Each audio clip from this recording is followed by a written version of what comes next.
let's just get into it. This story is about Jay. Let's just call him Jay. The year was 2000. Let's see, I was in Maryland at the time, Frederick, Maryland to be exact. So probably 2013, I want to say this happened. So I met Jay on POF.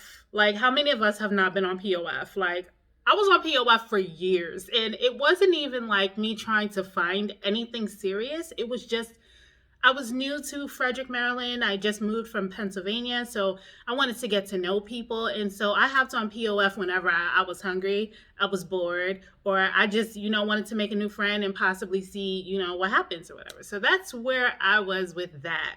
Um, I met Jay on POF, and a lot of you may have heard this story. If you watch Love and Lock Talk, this is actually one of the first dating experiences. It's in the episode Dating Experiences that I talked about.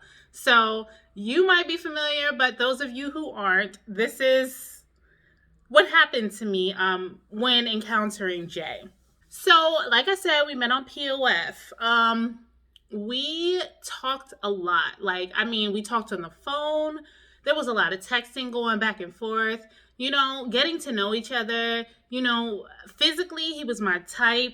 He was like tall and, he was brown skin and he had like a low haircut, waves, all that good stuff. All the stuff that women look for in a dude when you are just looking for whatever, a good time, somebody to be out with and be on their arm or whatever the case may be. That's what I was looking for. So, yes, I liked him.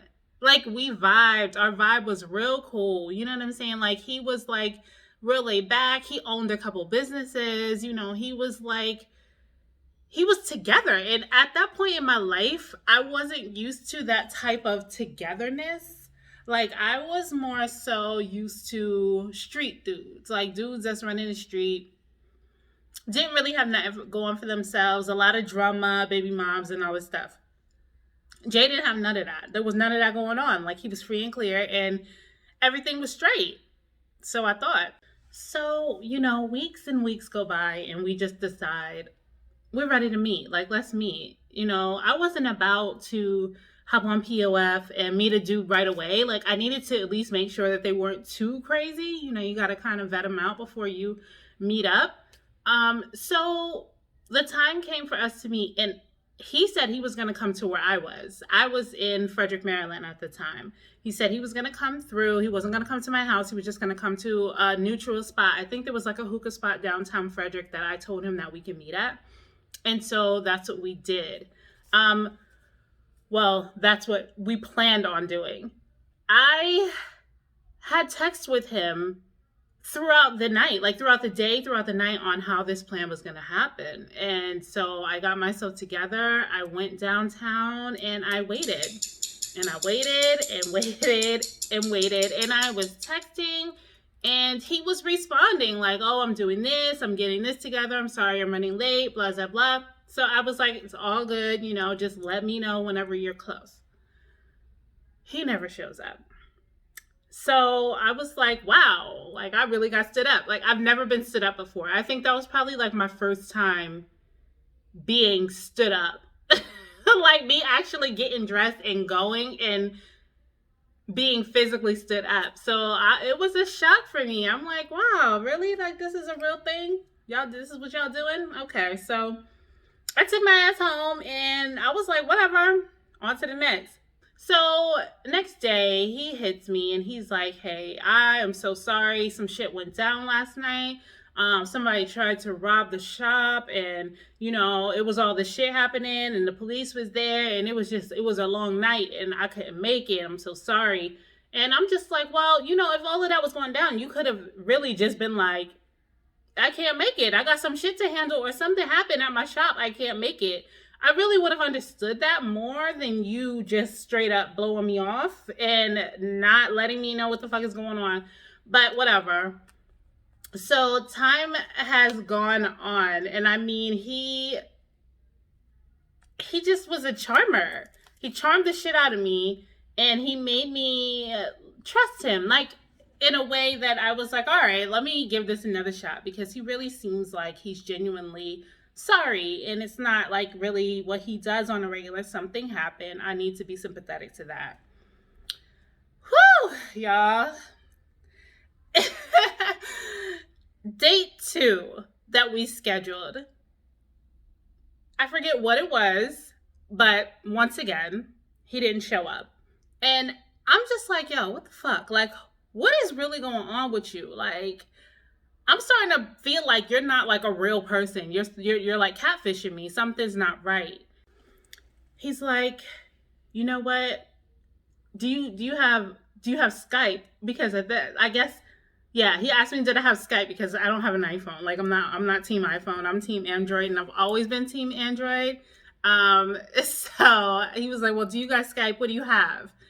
I'm like, I have Skype. What's up? Like, do you want to Skype? Let me see your face. Let me see that you're a real person because I don't believe you. Like, you stood me up twice, and that's unheard of. And the fact that I'm even still talking to you is wild. You know what I mean? So he's like, word, like, give me your information. Let's Skype.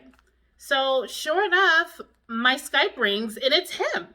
And it's like him in the picture, the same dude, same face, same everything. So I'm like, oh wow, like this stuff really did happen to him. Like the second excuse he gave me for this time was something about his brother getting robbed, and like they stole everything. They stole his phone, they stole his keys, they stole, all this stuff. He had to call AAA because his keys were stolen and he couldn't get back into his vehicle. It was just a whole like story. So that's why I started to question, like, come on, like, you think I'm a fucking idiot? Like, who has this much bad luck? Like, in such a short period of time. This is wild. This is crazy. I don't believe you. So that's why I was like, I need to see your face.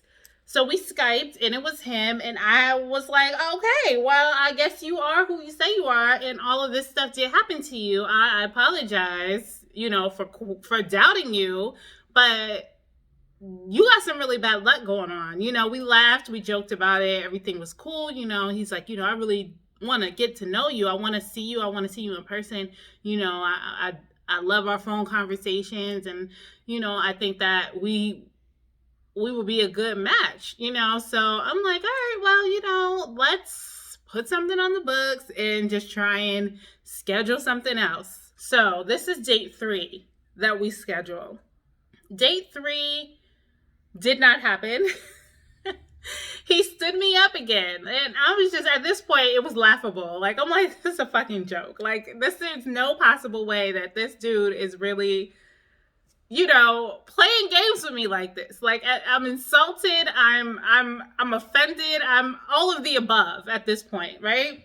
So I was just like, I don't even want to hear no more excuses. Don't call me no more. And that was my text to him. I blocked him from the phone, and I'm like, I can't even deal with it. It's done. It's a done deal. He hits me on POF because he's blocked and he can't hit me on my phone. He hits me on POF, but it's not him. When I read the message, it's his brother Chris. And the message reads something like, hey V, this is Chris, this is Jay's brother. He asked me to reach out to you because he's in the hospital. He was hit by his car. He was in a car accident, and he was hit by 18-wheeler. And he was like, he's in the hospital and he's doing okay, but he did ask me to reach out to you and to let you know why, he wasn't able to get up with you or to reach out to you or whatever the case. And I'm just like, oh my God. He got hit by a fucking 18-wheeler? Like, is he all right? He's alive? Like, it was so far-fetched that I just had a hard time, like, believing that somebody would make something like that up. And then the fact that his brother, like, reached out. It was weird, but I was just like, I didn't know what to think. So I was just like, oh my God, yeah, like, keep me posted. Like, let me know if everything is okay. Like, that's crazy. So he's like, yeah, no doubt. I'll let him know that I spoke to you, and, you guys can go from there. I'm like, okay. So a few days later, I get a Skype, and it's from him. And when I opened it, this nigga is in the bed with a fucking broken leg and he has crutches like leaned up against like the wall, and he's just like, I don't know what to say. And I was just like, you gotta say something, because what the fuck is happening in your life? Like, I really don't understand, like, why you're so accident prone. Like, what's going on with you? And he's like, I don't know. I don't know what happened. I was in my car, and the next thing I knew, I was in the hospital. And, you know, I broke my leg, and I broke my arm.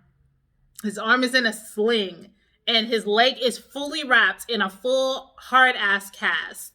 So if you were to see somebody laid up in their bed like that, like a full fucking leg cast and their arm in a sling, what are you gonna think? You're gonna believe that they were in a real accident.